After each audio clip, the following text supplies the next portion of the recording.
ভাই এসব কি বলেন? আমার ছেলেকে কে কালো জাদু করেছে? বাবার কথায় কবিরাজ বললেন, সেটা জানতে পারিনি কে সেই ব্যক্তি, তবে এতটুকু জেনেছি আপনার বা নিশাদের আপনজনের মধ্যে কেউ এই কাজটা করেছে। আমার অনুগত জেনেরা সেই পরীর ব্যাপারে বেশ কিছু তথ্য নিতে পারছে না, কেননা সেই পরীর অনুগত অনেক পিশাচ জিন আছে। ওরা কোনোভাবে জানতে পারলে আমার সাথে থাকা জিনদের মেরে ফেলবে।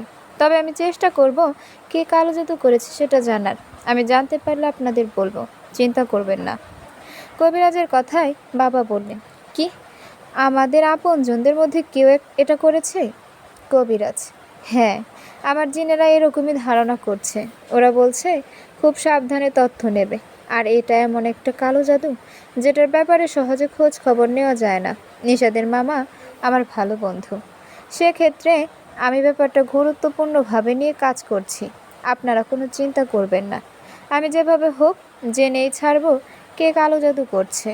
আপনারা এখন বাড়িতে চলে যান, আমি কিছু জানতে পারলে আপনাদের খবর দেব, কেমন? কবিরাজের কথা শুনে বাবা বললেন, ঠিক আছে, কিন্তু নিষাদকে তো কিছু দিলেন না। ওই পরে যদি ওর কোনো ক্ষতি করে এই 2-1 দিনের মধ্যে। বাবার কথায় কবিরাজ তার রুমে গিয়ে একটা তাবিজ নিয়ে এসে আমাকে দিয়ে বললেন, এটা তোমার কোমর বা হাতে পরে নাও, আর চিন্তা করো না, আমি 2-1 দিনের মধ্যে খোঁজ নেব। এই 2-1 দিন একটু সাবধানে থেকো। আমি আমার সাথে থাকা একটা জিনকে তোমার বাড়ি পাহারা দেওয়ার জন্য পাঠাবো। যাও, এখন বাড়িতে চলে যাও। কবিরাজের কথায় বাড়িতে চলে আসলাম। বাড়িতে আসার পর মা বাবা ও আমি চিন্তায় পড়ে গেলাম। আমাদের আপনজন কে হতে পারে যে আমাকে কালো জাদু করেছে? এদিকে বাড়িতে আসার পর মা হঠাৎ করে বলল, এই নিশাদের বাবা, একটা বিষয় কি মিলিয়ে দেখেছো? কবিরাজ কি বলেছিল? আমাদের আপন জনদের মধ্যে কেউ, তোমার কি কেউ মনে আছে? তোমার ছোট ভাই ও আদরের বউ, তার আদরের বউয়ের কথা। ওদের সাথে কিন্তু কিছুদিন আগে আমাদের ঝগড়া হয়েছে। ঝগড়ার এক ফাঁকে তুমি তোমার ছোট ভাইকে একটা থাপ্পড় দিয়েছিলে। তখন তোমার ভাইয়ের বউ কি বলেছিল মনে আছে? উনি বলেছিল না, তোমাদের সুখে থাকতে দেব না, তোমাদের কাছের ধন কেড়ে নেব। এই কথার মানে কি দাঁড়ায়? আমার মনে হয় ওরা এই কালো জাদু করেছে। মায়ের কথায় বাবা বললেন, ওরা তো এরকম বলেছিল, তাই কালো জাদু করবে? বাবা নিশাত, তোর কি কারোর সাথে ঝগড়া বা কথা কাটাকাটি হয়েছে তোর বন্ধু বান্ধবীদের সাথে? বাবার কথায় ওদের বললাম, না বাবা, সেরকম কিছু তো হয়নি। এদিকে তখন বাবা বলল, শোন, তোর উপর ভয়ঙ্কর কালো জাদু করা হয়েছে। এই বিষয়টাকে স্বাভাবিকভাবে নেওয়া যাবে না। যাদের সন্দেহ হবে তাকে ভালোভাবে জিজ্ঞেস করবি, দরকার হয় অনুরোধ করবি, তবুও যেন সে কালো জাদুটা তুলে নেয়। বাবার কথায় রুমে চলে গেলাম। আমি মা বাবাকে কিছু না বললেও মনে মনে একটু সন্দেহ করি দুজনকে। সেই দুজন আর অন্য কেউ না, আমারই বন্ধু বান্ধবী। মনের মধ্যে সন্দেহ নিয়ে সেদিনটা আর কোথাও বের হলাম না। সেই রাতে পড়িও আমার কাছে আসে না। পরের দিন সকালে আমি জান্নাতকে ফোন দিয়ে বলি, কলেজে এসো, আমি আসছি। কথাটা বলে আমি রেডি হয়ে চলে গেলাম কলেজে। কলেজে এসে জান্নাতকে সাথে নিয়ে বন্ধু সুমন ও সাদিয়ার সাথে দেখা করলাম।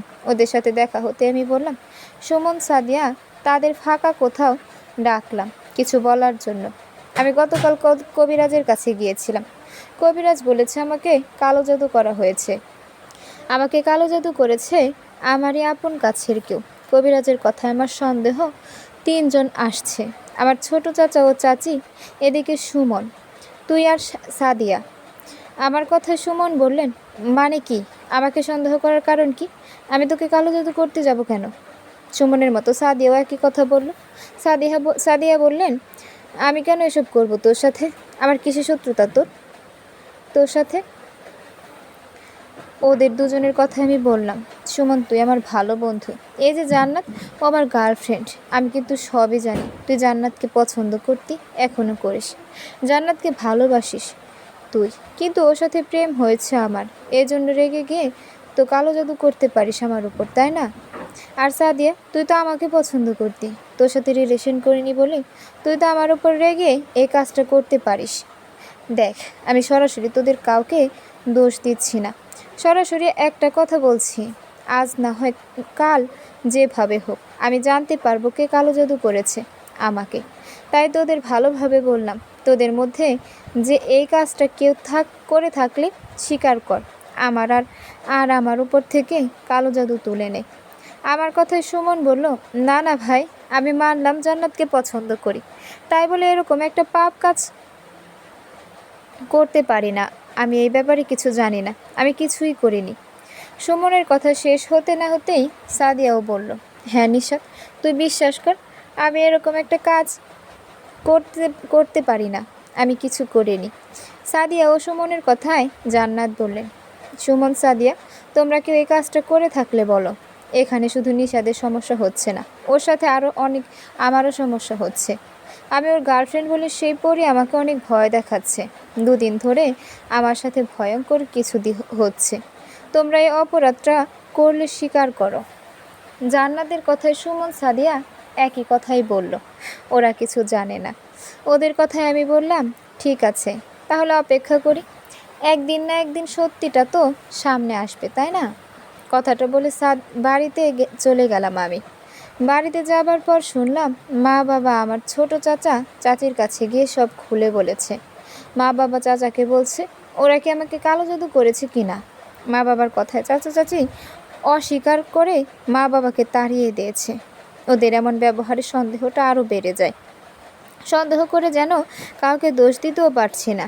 এখানে কে আসল দোষী বা দোষ বা দেই কাকে। এভাবে সেই দিনটা কেটে গেল। সেই দিনটাতে আমি স্বপ্নে পরীকে আবার দেখি। আমি দেখি পরী আমার দিকে তাকিয়ে মুচকি মুচকি হাসছে আর বলছে, কি ভাবছো আমি তোমার কাছে আসতে পারবো না? কবিরাজের তাবিজ আমাকে আটকাতে পারবে না। আমার সময় হলে আমি ঠিকই আসবো তোমার কাছে, অনেক কাছে। এরকম একটা স্বপ্নে ঘুম ভেঙে যায় আমার ঘুম ভাঙতেই বুঝতে পারলাম সকাল হয়েছে। সকাল হতে আমার ফোনে একটা কল আসে। কলটা রিসিভ করতে ওপাশ থেকে কবিরাজ বলে ওঠে, নিশাত, আমি তোমার মামার বন্ধু কবিরাজ, চিনেছো আমাকে? শোনো, তুমি একা আমার সাথে দেখা করো, জরুরি দেখা করো। আমি জানতে পেরেছি তোমাকে কালো জাদু করার পেছনে কার হাত আছে। কবিরাজের কথায় তাড়াহুড়ো করে উঠে ফ্রেশ হয়ে কিছু না খেয়ে রওনা দিলাম কবিরাজের বাড়ির উদ্দেশ্যে। বেশ কিছুক্ষণ পর আমি পৌঁছে গেলাম সেই কবিরাজের বাড়িতে। কবিরাজের কাছে বেশ কিছুক্ষণ পর আমি পৌঁছে গেলাম সেই কবিরাজের বাড়িতে, কবিরাজের কাছে। আমি ওনার কাছে যাবার পর উনি বললেন, নিশাত, আসছো, বসো। আমি তোমাকে একা ডাকছি, এর কারণ আছে। এমন একটা তথ্য পেয়েছি যেটা তোমার মা বাবার সামনে বলতেও খারাপ লাগে। কবিরাজ মামার কথায় ওনাকে বললাম, আমাকে কে কালো জাদু করেছে জানতে পারছেন? আমার কথার জবাবে কবিরাজ বললেন, হ্যাঁ, জানতে পেরেছি।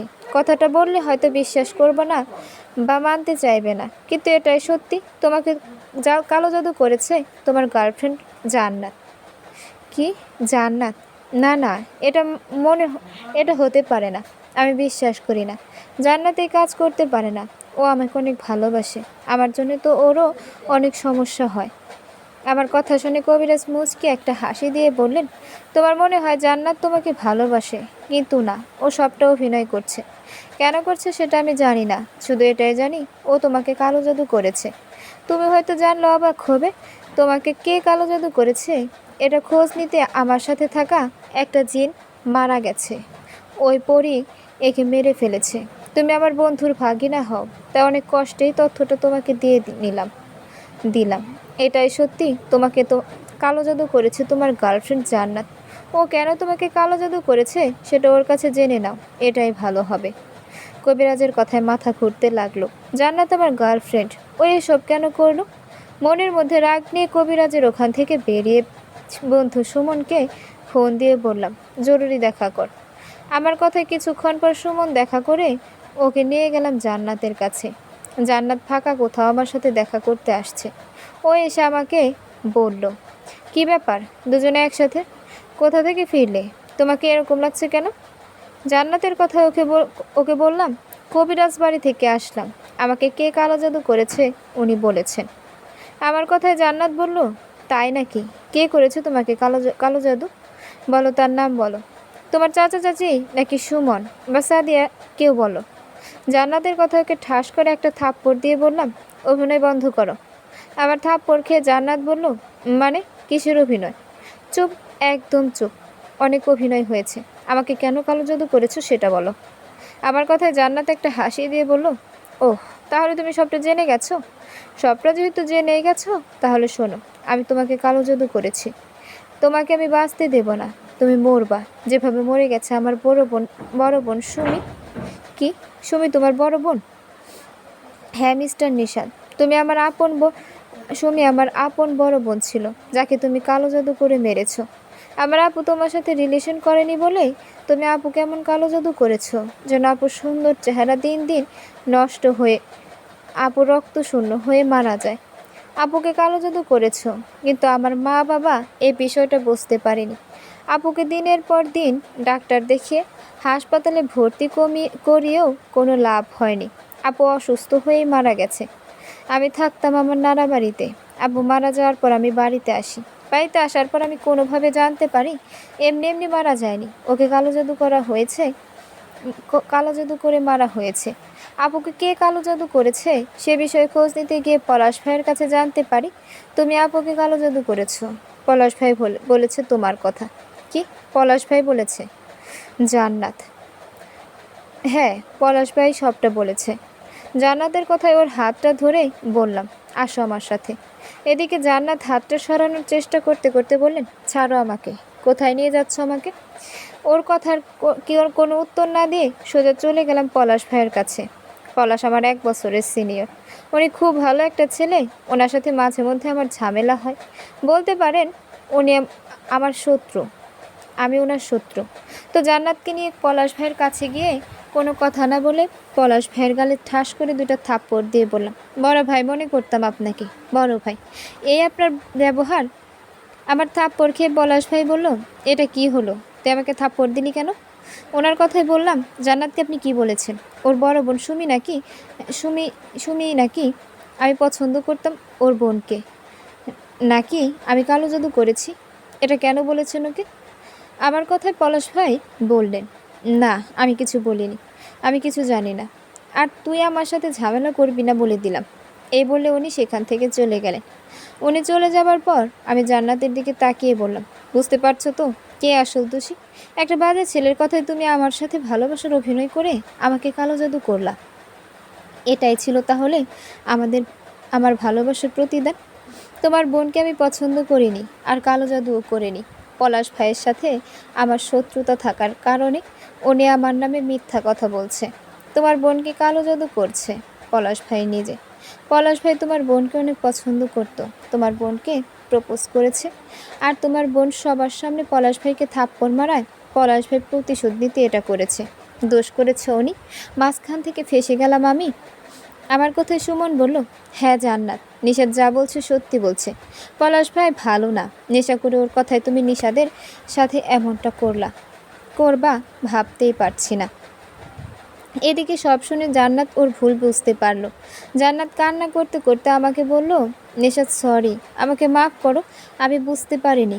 জান্নাতের কথায় ওকে আর কিছু না বলে সুমনকে বললাম, সুমন চল এখান থেকে। এই বলে রেগে সেখান থেকে চলে আসছিলাম, তখনই জান্নাত দৌড়ে এসে আমার পা ধরলো, মাফ করে দাও আমাকে, আমি তোমার সাথে অন্যায় করেছি, আমি তোমাকে কালো জাদু করেছি, ঠিক আছে, কিন্তু এভাবে তো করিনি। আমার মনে হয় আমি যে তান্ত্রিকের কাছে গিয়ে তোমাকে কালো জাদু করেছি, উনি কোনো চাল চালছে। আমি তোমাকে কালো জাদু করেছি ঠিক আছে, কিন্তু সেই পরীকে তো তোমার কাছে পাঠাইনি। আমি তোমার পায়ে ধরি, তুমি ভালো করে খোঁজ নাও, নইলে তুমি বাঁচতে পারবা না। জান্নাতের কথায় আমি কোনো কথা না বলে বাড়িতে চলে গেলাম। বাড়িতে যাবার পর মা বাবা জিজ্ঞেস করলেন আমি কিছু জানতে পারলাম কিনা। মা বাবার কথায় ওনাদের কিছু না বলে রুমে চলে গেলাম। নিজের গার্লফ্রেন্ড আমাকে কালো জাদু করেছে, এই কথাটা মা বাবাকে কিভাবে বলি? মনটা ভীষণ খারাপ, এরকম একটা ধাক্কা খাবো ভাবিনি। জান্নাত এমনটা করেছে, কথাটা যেন মানতেই পারছি না। ওদিকে জান্নাতের দোষ দিয়েও বা কী লাভ? পলাশ ভাই মিথ্যা বলেছিল, জান্নাত আমাকে ভুল বুঝে কাজটা করছে। এমন পরিস্থিতিতে কি করব কিছুই যেন বুঝতে পারছিলাম না। চুপ করে শুয়ে ছিলাম রুমের ভেতরে। সেদিন রাতে চোখে ঘুম আসছিল না, অনেক রাত পর্যন্ত জেগেছিলাম। শেষ রাতের দিকে একটু ঘুম আসায় ঘুমিয়ে যাই। আমি ঘুমানোর কিছুক্ষণ পরে আবার জেগে যাই, কেননা আমি বুঝতে পারি সেই পরই আজও আমার সাথে সম্পর্ক করেছে। এমনকি আমি এটাও ফিল করি পরি আমার পাশে আছে। পরি আমার পাশে আছে এমনটা ফিল করায় আমি পাশে তাকাতে চমকে উঠি, আর এক লাফে বিছানার এক কোণে গিয়ে গুটিসুটি হয়ে বসে থাকি। কেননা সেই পরীর রূপটা ছিল অন্য দিনের থেকেও ভয়ঙ্কর। আমি পরীর ভয়ঙ্কর রূপ দেখে ভয় পাওয়ার পরী বলল, ভয় পেও না আমার ভালোবাসা, এটাই আমার আসল রূপ।